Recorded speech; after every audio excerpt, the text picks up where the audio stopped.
Assalamualaikum warahmatullahi wabarakatuh. Selamat pagi semuanya. Saya Lutfia Zahra Amelia dari kelas 12 MIA 1 ingin menceritakan intisari atau kesimpulan dari buku yang telah saya baca, yaitu peran pemuda sebagai generasi penerus bangsa. Pemuda merupakan moral, kontrol sosial, dan agen perubahan sebagai perwujudan fungsi, peran karakteristik, dan kedudukan strategis dalam pembangunan nasional. Untuk itu, tanggung jawab dan peran strategis pemuda dalam semua dimensi perlu ditingkatkan. Peran pemuda sebagai generasi penerus, beberapa peran yang harus dilakukan pemuda,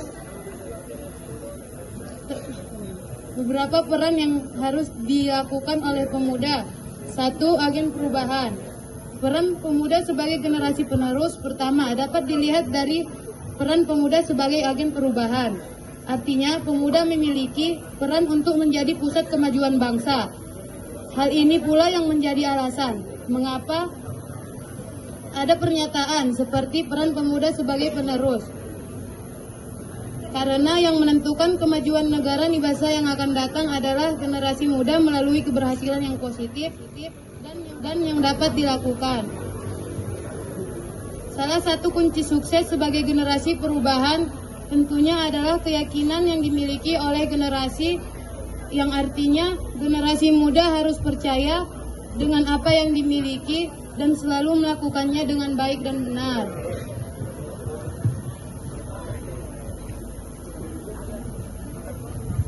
2. Agen pembangunan atau agen of development, yang artinya pemuda memiliki peran dan tanggung jawab dalam upaya melancarkan atau melaksanakan berbagai macam pembangunan di berbagai bidang, baik pembangunan nasional maupun pembangunan daerah. Bahkan pelaku pembangunan di sini tidak hanya sebatas pembangunan fisik atau daerah, tetapi juga menyangkut kemampuan mengembangkan potensi generasi muda lainnya. Artinya, diperlukan upaya untuk diketahui bagaimana potensi dan produktivitas generasi. Generasi muda dapat dikembangkan bersama-sama untuk mencapai tujuan pembangunan bangsa Indonesia secara sekarang dan yang akan datang. 3. Pembangunan pendidikan. Pendidikan merupakan landasan dari berbagai peran yang tadi sudah dijelaskan. Tanpa pendidikan yang kuat, pemuda Indonesia tentu akan merasakan kesulitan dalam menjalankan perannya sebagai generasi muda. Beberapa peran pemuda dalam membangun pendidikan di Indonesia juga terlihat dari masih banyaknya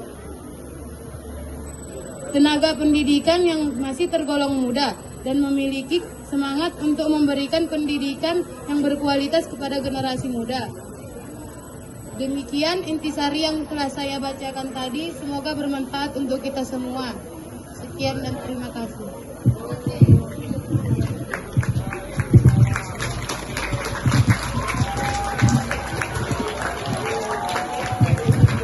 Terima kasih saya ucapkan kepada Lutfia. Selanjutnya penampilan yang terakhir yang akan disampaikan oleh Assalamualaikum warahmatullahi wabarakatuh. Dan selamat pagi semuanya. Saya Jeng Pratita. Di sini saya ingin menyampaikan intisari dari buku yang telah saya baca yang berjudul Toga. Yang pertama, apa sih itu toga? Toga atau tanaman obat keluarga adalah jenis tanaman yang sengaja dibudidayakan di sekitar pekarangan rumah karena memiliki fungsi sebagai tanaman obat yang bisa dimanfaatkan untuk memenuhi kebutuhan obat-obatan di lingkungan keluarga.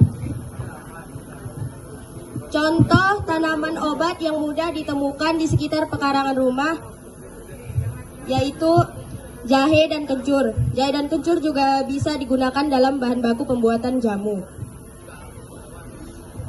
Penyiapan tanaman sebagai obat pun tergolong mudah. Namun, walaupun mudah, tetap saja harus ada langkah-langkah yang harus diperhatikan. Misalnya dari pengambilan tanaman, proses sterilisasi, pengeringan, peracikan tanaman untuk obat, dan perebusan tanaman obat. Perbedaan obat-obatan kimia dengan tanaman obat bisa dilihat dari segi kecepatan reaksinya. Kalau obat-obatan kimia, reaksinya lebih cepat dalam proses penyembuhan penyakit. Sedangkan tanaman obat lebih cenderung lambat. Namun di balik lambatnya reaksi tersebut, ada nilai kelebihan yang lebih bermanfaat. Seperti tanaman obat itu bebas efek samping, bebas racun, mudah diperoleh, peracikannya mudah, dan multi khasiat. Multi khasiat itu maksudnya satu tanaman memiliki khasiat yang lebih banyak, seperti pare contohnya bisa mengobati diabetes, dan zat lecithin yang terkandung di dalam pare itu bisa menangkal sel kanker. Cukup sekian dari saya dan terima kasih. Wassalamualaikum warahmatullahi wabarakatuh.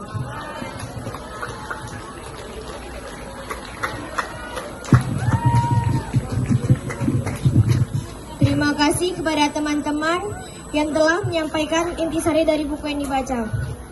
Semoga yang dibacakan tadi bermanfaat bagi kita semua.